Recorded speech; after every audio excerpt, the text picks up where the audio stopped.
이주열 한국은행 총재가 그간 시장에 퍼졌던 조기 기준금리 인상론에 선을 그었다. 물가 상승 가능성이 작다고 전망하면서 추가 금리 인상을 신중히 판단하겠다는 입장도 유지했다. 국회 기획재정위원회는 21일 이주열 한 총재 후보자에 대한 인사청문회 심사경과 보고서를 채택했다. 44년 만의 연임이지만 독립기관으로 격상된 지난 1998년 이후엔 첫 연임 총재가 탄생한 셈이다. 이주열 총재는 이날 국회에서 열린 인사청문회 모두 발언에서 당분간 수요 측면에서 물가 상승 압력이 높지 않을 것으로 전망되므로 성장세 회복이 이어지도록 통화정책 완화 기조를 유지해 나갈 필요가 있다. 고 밝혔다.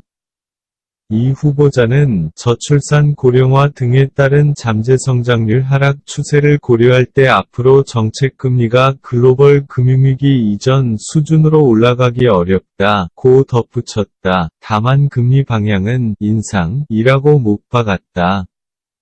그는 하느니 예상한 경기 상황대로 흘러간다면 금리 방향은 인상이 맞다며 기준금리를 한 번, 두 번 정도 올린다고 해도 긴축이 아니고 경기가 예상대로 간다면 기준금리 방향은 인상 쪽이라고 했다. 하는 독립성을 두고 이 후보자의 명확한 입장을 추궁하기도 했다. 이 후보자의 연임이 청와대 정부의 말 잘 듣는 총재를 선임하기 위한 것이라는 지적이 적지 않았다. 이 후보자는 중앙은행의 자율성, 독립성을 지켜야 하지만 일부에서는 협조해야 가능하다며 책임 있는 분의 발언도 정말 신중할 필요가 있다. 고 말했다. 지난 정부 최경환 전 부총리 겸 기획재정부 장관과 이번 정부의 김현철 청와대 경제보좌관의 통화정책 관련 발언에 대한 해명이었다.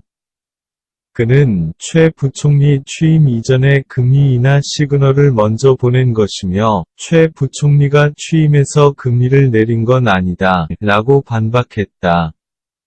또 과거 정부 정책 기조에 맞춰 저금리를 유지한 것이 아니냐는 질문에 지난 정부에 끌려갔다는 평가를 전제로 하는데 저희는 다른 의견이 있다며 통화정책은 정부 정책과 관련 없이 완화 기조로 끌고 갈 수밖에 없던 상황이라고 했다. 문재인 정부의 일자리 추경에 대해서는 재정 역할을 확대하는 것도 필요하다라고 했다.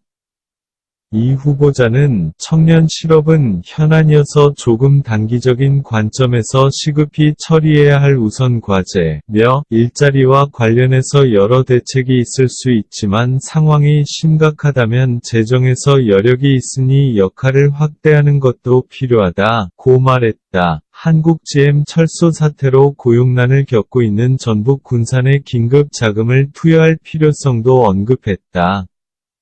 그는 지역의 자금 수요를 고려해야 하는 금융중개지원대출 자금의 여력도 따져야 하고 우선 할 수 있는 400억 물결표 500억 원을 긴급 투입할 생각이라며 자금 지원의 재조정 문제 등을 포함해 금융통화위원들과 협의를 시작할 것이라고 말했다. 암호화폐도 화폐가 아니라는 기존 입장을 유지했다. 그는 가상통화는 화폐 성격으로는 멀었다고 생각한다며 굳이 본다면 자산이나 하나의 상품으로 보는 것이 맞지 않을까 싶다. 고 말했다.